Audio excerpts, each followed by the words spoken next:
my concern, if I just take the Jet hat and put it on for a second, is that of all the conversations that have been bandied about on Twitter today and from other information sources, that the issue that might have been the thorniest between Maccagnan and Gase from the free agent front was the cost of Le'Veon Bell.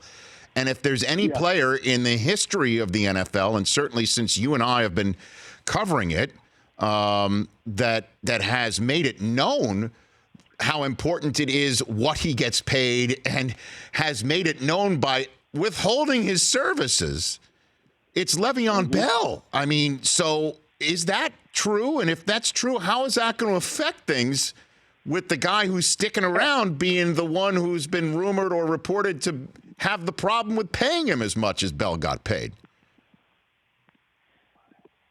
I can't address the specific discussions that were had during a time of Le'Veon Bell, but I can say I do believe there's absolutely something to the fact that Maccagnan and Gase had different views on how much he's valued, how much I don't know the specifics, but I do believe that was one of the players that there were discussions about, shall we say. Now, what went on during those? I don't know exactly. I don't know whether Maccagnan wanted him and Gase didn't, whether Maccagnan valued him at a certain level and Gase didn't, whether Gase wanted to go for a different running back.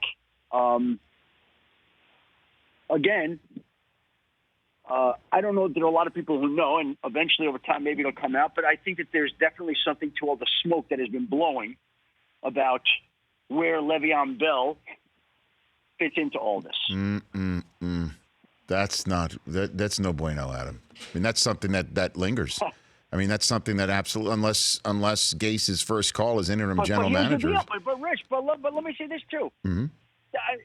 Absolutely, I think it's an issue that will have to be addressed. You can't deny it. Right. But there are plenty of coaches, plenty of times, who don't want a certain player in the draft, who aren't as high on a certain guy in free agency. Of course, no. And he comes in and they get along, and that happens. So, you know what? I mean, if I'm Adam Gase, I sit down with Le'Veon Bell and I say, hey, I had interest in you. This guy wanted you more. But listen, I'm fired up you're here. We're going to have a great year together. And you go from there, right? If Le'Veon Bell plays like Le'Veon Bell, I guarantee you him and Adam Gase are going to get along just fine. For more of The Rich Eisen Show, tune to Audience Channel 239 on DirecTV for free on BR Live or download the Rich Eisen Show app.